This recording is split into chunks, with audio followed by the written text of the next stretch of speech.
पुरानी पेंशन की बहाली के मुद्दे पर आंदोलित सरकारी कर्मचारी आर या पार की लड़ाई लड़ने के लिए अब तैयार हो चुके हैं और इसी के नाते से पुरानी पेंशन की बहाली के मुद्दे पर आंदोलित सरकारी कर्मचारियों के अंदर भारी एकजुटता देखने को मिल रही है। दरअसल 1 मई 2025 को सरकारी कर्मचारियों की तरफ से पुरानी पेंशन की बहाली के लिए राष्ट्रीय राजधानी दिल्ली में एक बार फिर से राष्ट्रव्यापी आंदोलन होने जा रहा है। लेकिन इसी के साथ सरकारी कर्मचारियों को लेकर के विजय कुमार बंधु ने साफ तौर पर कहा है कि सिर्फ दिल्ली के जंतर मंतर पर जो राष्ट्रव्यापी आंदोलन होगा वो आखिरी आंदोलन नहीं होगा। उसके बाद सरकारी कर्मचारियों की तरफ से एक और बड़ा राष्ट्रीय आंदोलन राजधानी दिल्ली के रामलीला मैदान में होगा और उसके बाद भी अगर केंद्र की नरेंद्र मोदी सरकार सरकारी कर्मचारियों की मांगों की ओर ध्यान नहीं दी तो फिर जाहिर सी बात है कि सरकारी कर्मचारी राष्ट्रव्यापी हड़ताल करने के लिए मजबूर हो जाएंगे। और जाहिर सी बात है कि जब रामलीला मैदान में सरकारी कर्मचारियों का भयंकर जन सैलाब दिखेगा तो जाहिर सी बात है कि केंद्र की नरेंद्र मोदी सरकार के ऊपर भी दबाव बढ़ेगा और इसी के साथ साथ एनडीए के घटक दलों के लिए भी चुनौती बढ़ जाएगी। लेकिन विजय कुमार बंधु ने कहा कि यह आंदोलन होते होते बिहार का विधानसभा चुनाव निकल जाएगा, इसलिए सभी सरकारी कर्मचारियों को अभी एकजुटता दिखाने की जरूरत है। बिहार के विधानसभा चुनाव में सभी सरकारी कर्मचारी पूरी ताकत के साथ वोट की चोट दिखाएं और जिसके नाते से केंद्र की नरेंद्र मोदी सरकार की जड़ों को हिलाया जा सके। अब पुरानी पेंशन की बहाली के मुद्दे पर आंदोलित सरकारी कर्मचारियों ने साफ लहजे में कह दिया है कि आर या पार की लड़ाई करने के अलावा कोई और रास्ता नहीं बचा है, क्योंकि नरेंद्र मोदी सरकार सरकारी कर्मचारियों से न तो संवाद करना चाहती है, न बातचीत करना चाहती है और न ही समाधान करना चाहती है। इसीलिए अब राष्ट्रव्यापी हड़ताल की भी तैयारी करनी होगी और जाहिर सी बात है कि राज्य और केंद्र के सरकारी कर्मचारी अगर एक साथ पूरे देश के अंदर राष्ट्रव्यापी हड़ताल कर देंगे तो कोई भी सरकार क्यों न हो तुरंत घुटने पर आ जाएगी और उसके बाद सरकारी कर्मचारियों की पुरानी पेंशन की बहाली भी हो जाएगी। इसीलिए विजय कुमार बंधु ने पुरानी पेंशन की बहाली के मुद्दे के आंदोलन को लेकर के अब अपनी ताकत को दिखाना शुरू कर दिया है और विजय कुमार बंधु को इस बात की उम्मीद है कि पुरानी पेंशन की बहाली के मुद्दे पर आंदोलित सरकारी कर्मचारी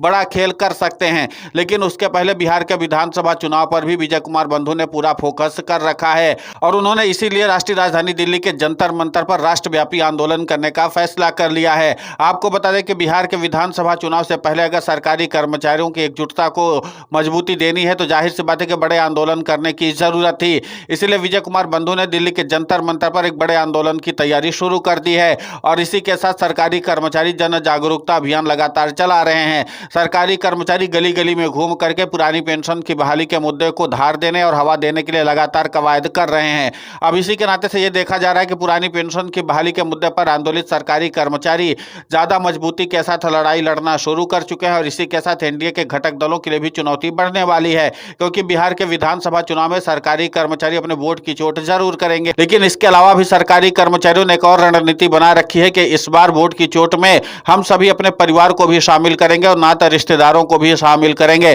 ताकि बिहार के विधानसभा चुनाव में जैसे ही नीतीश कुमार को झटका लगेगा तो ऐसे भी वो केंद्र की नरेंद्र मोदी सरकार से समर्थन वापस लेने में कोई देरी नहीं करेंगे। अब ऐसे में देखना ही होगा कि जिस तरीके से एनडीए को लगातार झटका देने की कवायद सरकारी कर्मचारियों की तरफ से की जा रही है, सरकारी कर्मचारियों को सफलता मिलती कितनी है। लेकिन बिहार के विधानसभा चुनाव के साथ साथ सरकारी कर्मचारियों की जो रणनीति लगातार जमीनी स्तर पर चल रही है उसका प्रभाव भी थोड़ा बहुत अब राजनीतिक दलों को डराने लगा है। एक तरफ पुरानी पेंशन की बहाली के मुद्दे पर आंदोलित सरकारी कर्मचारियों का गुस्सा सातवें आसमान पर है तो दूसरी तरफ यूपीएस लाकर के केंद्र की नरेंद्र मोदी सरकार ने उन लोगों को भी एकजुट होने का मौका दे दिया है जो अभी तक सरकार के प्रति सहानुभूति रखते थे। ऐसे सरकारी कर्मचारी जो लगातार सरकार से मीटिंग और बैठकों के जरिए इस मामले का समाधान निकालना चाह रहे थे उनको भी झटका लगा जब दूसरी बार गजट आया केंद्र की नरेंद्र मोदी सरकार का। दरअसल दूसरी बार का जो गजट आया था उसमें इन सरकारी कर्मचारियों को उम्मीद थी कि हम लोगों ने सरकार के साथ बैठकें और चर्चा किए थे तो उम्मीद थी कि सरकार इनकी बातों को सुनी होगी।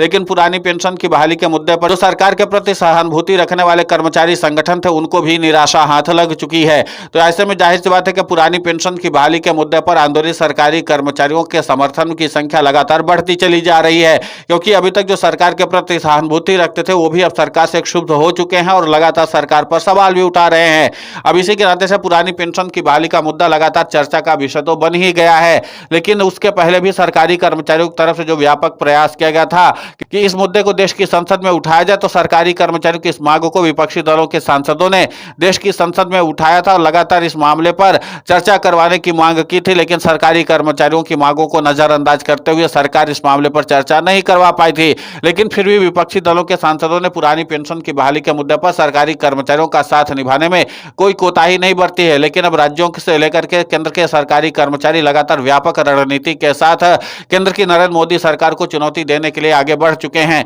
अब ऐसे में देखना दिलचस्प होगा कि जिस तरीके से पुरानी पेंशन की बहाली के मुद्दे पर आंदोलित सरकारी कर्मचारी अपनी रणनीति बना करके आगे बढ़े, इसमें उनको कितनी सफलता मिलती है। फिलहाल इस पूरे घटनाक्रम को लेकर के आपकी प्रतिक्रिया बहुत महत्वपूर्ण होती है, आप हमें कमेंट करके जरूर बताएं। साथ ही पुरानी पेंशन की बहाली के मुद्दे पर हम लगातार आंदोलित होकर के खबरें चला रहे हैं। आप हमारे समर्थन के लिए चैनल को सब्सक्राइब करें, खबर को ज्यादा से ज्यादा शेयर करें ताकि पुरानी पेंशन की बहाली का मुद्दा और बुलंद हो।